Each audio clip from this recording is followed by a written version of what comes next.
Hi there, I'm Eshaan M reporting for Kids First, and today I'm super excited to speak with Lory Martinez, the creative director and executive producer of Cultureverse, a Studio Ochenta and TRAX podcast. Currently based in Paris, France, Lory is also the founder of Studio Ochenta. She is the executive producer on a number of podcasts for the studio in French, English, and Spanish, and she hosts Mija Podcast, an audio drama that hit #1 in fiction on Apple Podcasts in both Spain and France. Thank you so much for taking the time to speak with me today, Lory. I really appreciate it. Thank you. Alrighty, so let's just get started with why did you feel this podcast needed to be created? We make a lot of shows around culture at Ochenta, as you might have mentioned. Mija Podcast was one of our first original programs, which was around the story of an immigrant family coming from Colombia to the United States, loosely based on my own journey. My own family's journey. And then after that, we did a few other stories. We did one where a Franco-Chinese family came to France. And we did another story with another family coming from Egypt to the UK. So we really try to kind of represent as many kind of diverse stories as we can. And so when we got the opportunity to make a kids show, it was natural that kind of ethos came through when we were trying to think of like, okay, what kind of kids show do we want to make? And so Cultureverse is something that I've been dreaming about for a really long time because it's an anthology series. It allows you to kind of go and travel to different cultures in each episode. And so for me, it was important that we were not only allowing listeners to have that experience of kind of learning about different cultures, even if it's not their own, which again goes back to our philosophy of like raising voices across cultures. But then also just as a personal note, when I was a kid growing up, I grew up with people from all different cultures in New York City. I'm from Queens originally, and Queens is a super diverse place. And, in my classrooms growing up, we had people from all over whose parents were children who are immigrants, or they themselves are children of immigrants. And so I wanted to celebrate those people as well. And I wanted to make a show that I would have wanted to hear when I was a kid. So that's also kind of part of it.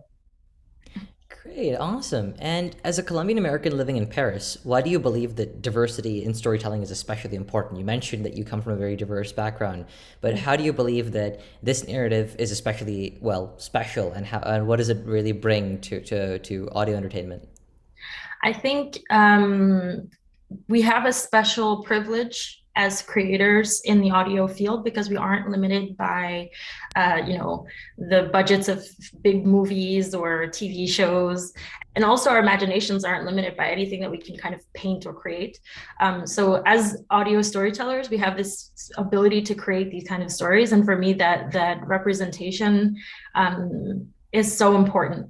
So for me, that's the first thing when we created this show. The idea of making sure that it was representative was super important because we're not going to make a show about culture if it doesn't have that as a part of it, the heart of the show, right? And it's also why we worked so closely with each community to write each script. It took a long time, a lot of long conversations about how can we make this the most representative possible? How can we make somebody who's from your culture smile when they hear this detail? And just being very meticulous about that kind of detail made it so that each episode is very authentic. And so for me, that is so important because today we don't have that so much in media. I mean, we're getting more of it in visual media, especially on Netflix. You're getting more translated stuff like that. And so you have American children who are more exposed to international shows. But in audio, it's not the case yet. So I'm excited to be part of that kind of movement of showing listeners this other world. So yeah. Great. And what went behind the decision to have Kelley-Marie, Tran, and Yara Shahidi, who you were mentioning, visual media? They're pretty big visual media names. Yeah. What went behind the decision to have them host the podcast? So we had a long discussion as a team internally about who would be the right kind of voice for this particular show because it's such a strong diversity message. It's a strong identity message. We immediately thought of Kelley because of the work that she had done. Now recently with Raya and the Last Dragon, that and her outspoken nature about her identity was so important to us. And so she was one of the first names that came up when we were kind of brainstorming. And then we also talked about Yara because she's super active when it comes to that as well.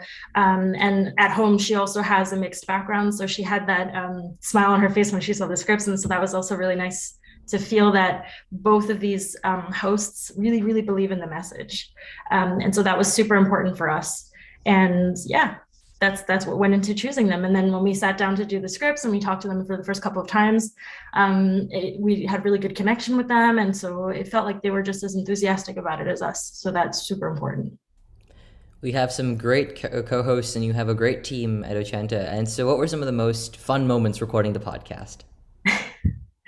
Oh my, recording or producing? Because recording, we did them all in one go. So just to explain the process, because the episodes there's so many actors involved in each episode. To give you an idea, it's maybe 4 or 5 actors and then the host. There's a lot of voices. So what we did was, for a really long time, we would have like a bass voice or I don't know, how would I put this? I don't want to say dummy voice, but placeholder voice that hosted the show until we could do the recording with the narrator, because that was like the last voice that needed to be added. So I was narrating it for our production purposes. So a lot of the time it's really funny because it didn't sound the same. Definitely not at all, because I'm not a host. But it was really fun because with the team, the same thing happened with the actors. Like as we were casting the actors and finalizing the scripts, we did this really cool thing, which is, it's very Ochenta. We workshop each episode. So we would do a base skeleton of the episode with our own voices and do all the sound effects. And then we would replace it with real actors. And so it was fun because we'd have these like secret versions of the episodes that only us as a team can listen to. And, Ochenta's team is from all over the world. We all have really funny accents. Like we're all mixed. And so we had my Italian producer, so she has an Italian accent when she speaks English, and it has nothing to do with like the Indian dad on this episode that recently came out. But we, the internal version, sounded like that. And it was fun to hear like how all of us kind of played the part, just to make sure that we get the best audio sound design before we get those acting voices, before you hear the final version with the real people. We have these little demos.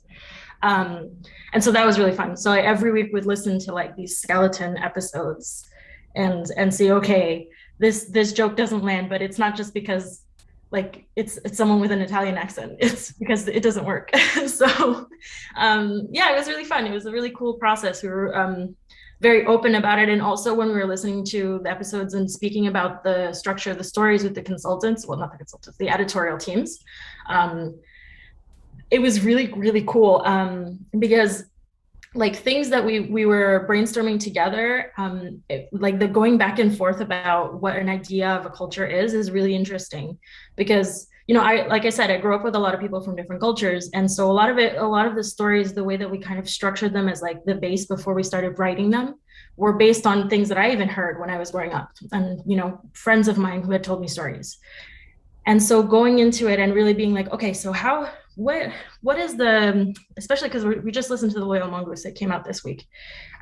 So when we were talking to one of the editorial team for this episode, he was like, okay, so the altar in a Punjabi household, it looks like this. And I was like, can you describe it to me? He's like, well, it looks like this, and you have the candle that is there, and people who have to take care of it, and you take turns in the house, and if someone in the family were to maybe set it on fire, that could be something that you could put into your story. I'm like, oh, I don't know if that's a good idea because we have another episode. And just like, I don't know, it was very open. It was like, okay, tell me about what happens in your house, and how can we put that something to make it more authentic in the story. And that script went through at least 10 versions before it was finalized, and it's a testament to how much work we put into it. Because it wasn't just one person talking. So someone of an Indian American origin, and also somebody who has Indian origin just in India. So we also had that double perspective because we want to make sure that someone who's listening over there, or like your parents or your grandparents who are over there, or whatever, closer to the culture, won't necessarily see it the wrong way. So many layers. This is like an onion of stories. And so that was also very, very fun. I mean, this show is really, really great to work on for that reason. Very interesting, very cool, and I love that you're that it's really it's an open dialogue almost. That's really cool. Yeah, the behind the scenes is crazy. Well, thank you so much, Lory, for speaking with me today. You can listen to Cultureverse on TRAX.fm right now. I'm Eshaan M reporting for Kids First, signing off. Be sure to like and subscribe to our channel and turn on notifications by hitting the bell so you don't miss out on my next interview or those of my amazing Kids First teammates. Thank you so much for watching. Bye. Bye.